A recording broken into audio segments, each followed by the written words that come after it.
Hey yo! On se retrouve aujourd'hui pour l'achat manga de juin à septembre, donc j'ai pas acheté énormément de mangas ces 4 derniers mois. Je suis à peu près à 25 ou quelque chose comme ça. Mais avant de commencer la vidéo, j'aimerais vous rappeler que je fais un concours pour gagner le magnifique volume 41 de Berserk en édition collector. Donc pour participer, c'est simple, il faut dire je participe en commentaire et vous abonner. Et si on est 2000 abonnés avant le 15 novembre, alors vous gagnerez ce magnifique volume collector. Et vu où on en est actuellement, ça risque fortement de dépasser les 2000 abonnés avant le 15 novembre. Donc peut-être que je rajouterai un autre volume pour tenir jusqu'au 15 novembre avec un nouveau palier à dépasser. Et maintenant, je pense qu'on peut passer à la vidéo. Donc premièrement, on a ce magnifique tome 11 de Fairy Tail 100 Years Quest. Donc je l'ai pas encore lu, mais c'est le dernier volume actuellement sorti. Donc j'ai en ce moment l'intégrale de Fairy Tail 100 Years Quest. Honnêtement, je kiffe la série, je trouve qu'elle est quand même vachement bien dessinée, sachant que c'est pas l'auteur de Fairy Tail qui l'a dessinée. Donc c'est un achat qui me fait vraiment plaisir et on passe directement au suivant. Le deuxième volume, c'est celui que j'ai acheté à ma chérie. Donc c'est le premier volume de l'arc 2 de ReZero. Donc moi j'ai vu l'animé, donc franchement je sais déjà ce qui se passe dedans. ReZero, c'est un banger des isekai, honnêtement je trouve ça incroyable et c'est absolument pas aussi angélique que ça paraît sur cette couverture. Ensuite on a les volumes 12 et 13 de Valkyrie Apocalypse. Donc ça c'est pareil, c'est un gros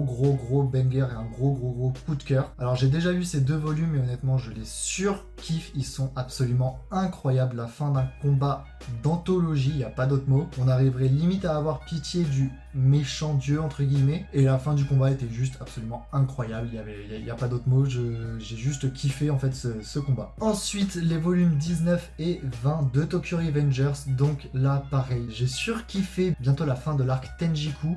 Une dinguerie cet arc, honnêtement une dinguerie, j'ai hâte que ça sorte en animé. Parce que là il y a un arc entre la fin de l'arc Valhalla et le début de l'arc Tenjiku. Bientôt également la fin de Teta Kisaki pour ceux qui sont au volume 20. Honnêtement, juste un banger pareil. Si vous avez toujours pas commencé Tokyo Revengers, allez-y, foncez, c'est juste une dinguerie. Le volume 102 de One Piece que j'ai acheté à la nuit One Piece après avoir fait tout ce qui est quiz, etc. Pareil, un banger, on approche presque du climax de l'arc Onigashima, une dinguerie. Soit dit en passant, je trouve la cover absolument magnifique avec le petit Zoro, Enma et le haki vert, Sanji avec sa jambe Ifrit, les deux calamités de Kaido, donc King et Queen, Momonosuke derrière, Luffy, incroyable.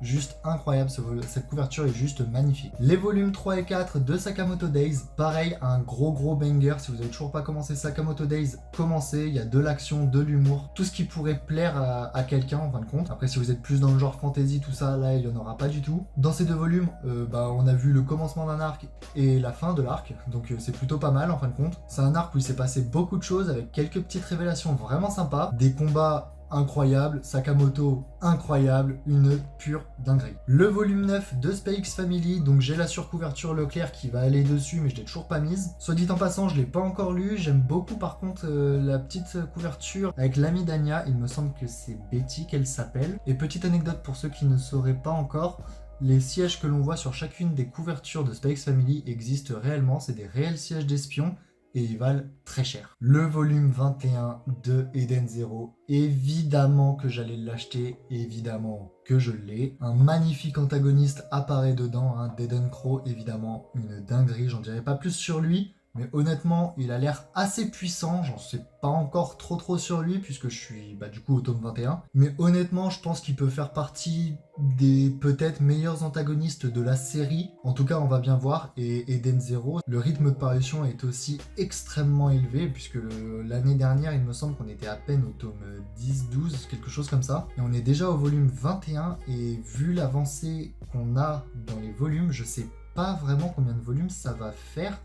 Mais ça m'étonnerait pas que ce soit aussi long que Fairy Tail, sauf si l'auteur raccourcit vachement l'aventure. Mais niveau aventure et longueur des arcs, s'il veut faire un truc complet, faudrait limite que ce soit aussi long que One Piece, tellement l'univers de Eden Zero est riche. Mais en tout cas, s'il exploite pas l'intégralité de son univers, on saura ce qu'est du coup One Piece si l'auteur n'avait pas décidé de le faire aussi long. Le volume 16 de Jujutsu Kaisen, alors je l'ai pas encore lu, je suis encore très en retard, mais le fait qu'il y ait Geto sur la page de couverture, si c'est bien Geto, Je suis pas sûr, mais il y ressemble quand même beaucoup. Honnêtement, ça me donne encore plus envie de le lire. Le fait que la couverture soit rouge, ne me demandez pas pourquoi, ça me donne encore plus envie de le lire aussi. Donc en tout cas, ça a l'air d'être un banger comme d'habitude. D'ailleurs, il faut savoir que là, début novembre, il y a le tome 17 de Jujutsu Kaisen qui sort en collector avec un énorme collector. Donc dites-moi en commentaire si vous voulez que je vous l'offre tout simplement si on atteint les 2000 abonnés avant le 15 novembre pour le volume de Berserk. Peut-être que celui-ci pourrait vous faire plaisir aussi pour le nouveau palier. Le volume 33 de My Hero Academia, donc je n'y suis pas encore, j'en suis encore loin, je suis en train de rattraper. Je suis à peu près au tome 23 si mes souvenirs sont bons. Pareil, la forme d'Izuku, donc moi je vais l'appeler Black Izuku pour l'instant, ou Black Deku, je sais pas trop comment je vais l'appeler. Elle me hype pas mal cette forme, honnêtement elle me hype pas mal, je vais voir comment il a réussi à devenir comme ça et pourquoi il est devenu comme ça. Les pleurs d'Ochako et la détresse de Tenya, puisque Tenya a l'air d'un peu de fuir en fait, j'ai l'impression quelque chose ou quelqu'un, peut-être même Izuku, je sais pas du tout. Honnêtement j'ai vraiment hâte d'y être, comme je vous dis je suis au volume 23 donc j'ai 10 volumes à lire. Faut que je prenne un peu de temps, mais bon, ça va venir, vous inquiétez pas. Le volume 19 de Moi quand je me réincarne en slime, édition collector. Alors je le trouve absolument magnifique. Ce rouge bordeaux est absolument incroyable. Donc moi, j'ai que les 6 premiers volumes de Moi quand je me réincarne en slime pour l'instant. J'ai vu à peu près la saison 1. Donc le personnage qu'on voit au premier plan, je ne sais pas qui c'est. Et derrière, les personnages que on voit aussi, je ne sais pas qui c'est non plus. Je vais pas tarder évidemment à le savoir, mais en tout cas voilà, ça me plaisait bien de pouvoir prendre ce volume, sachant que je compte rattraper moi quand je me réincarne en slime d'ici peu, que ce soit en animé, que ce soit en manga, donc je vais tous les acheter d'ici peu. Honnêtement ça a l'air d'être un gros banger, je sais pas encore. Moi quand je me réincarne en slime, c'est un isekai qui me plaît bien de par l'histoire en fait et la façon d'avancer de l'histoire, donc peut-être que je vais kiffer, peut-être que je ne vais pas kiffer, l'avenir me le dira. Les volumes 9 et 10 de Mashle, donc là j'y suis pas encore une fois, oui je sais, je n'y suis pas encore, je ne les ai pas encore lus, mais je suis au volume 8, donc je ne suis vraiment pas loin. Mashle pareil, si on veut action mix Harry Potter One Punch Man avec de l'humour, c'est parfait, c'est honnêtement... Je trouve ça incroyable, Mashle, je trouve ça absolument incroyable. Il me semble d'ailleurs que le manga va bientôt toucher à sa fin, il me semble d'ici début 2023 si je ne me trompe pas, ou fin 2022. Il reste vraiment très peu de chapitres, j'espère que la fin vaudra le manga. Mais en tout cas, je fais confiance à l'auteur, je pense que Mashle devrait faire à peu près 20 volumes. Donc voilà, pas trop mal, pas trop long, pas trop court, parfait. Le volume 8 de Sexy Cosplay Doll édition collector. Donc pareil, il me le fallait, hein, je pouvais pas passer à côté. Donc pareil, j'y suis pas encore, je suis au volume 5. 5 ça va, c'est raisonnable, je peux le rattraper assez facilement, j'ai que 4 tomes à lire. Mais bon, 4 volumes plus 4 volumes, ça va très vite avec moi. Donc qu'est-ce que je pense de cette édition collector? Dans l'eau... ça va, j'aurais bien aimé une couverture différente pour le volume 8, une jaquette alternative. Mais autrement, l'artbook, ça va aussi, il est pas mal. Un peu trop sexualisé à mon goût, mais il est pas mal quand même.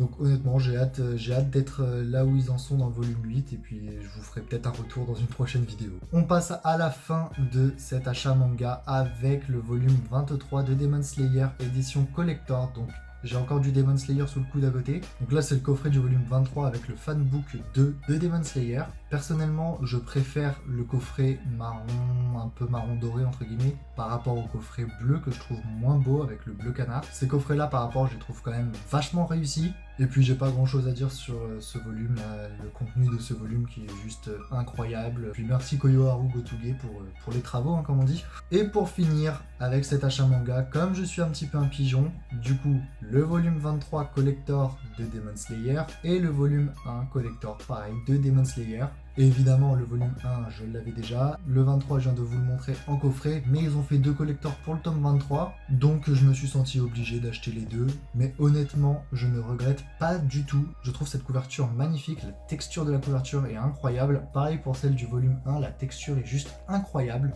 et que dire à part que Demon Slayer restera l'un des meilleurs mangas nouvelle génération on va dire, et que l'auteur a fait un manga qui restera aussi du coup dans les mémoires.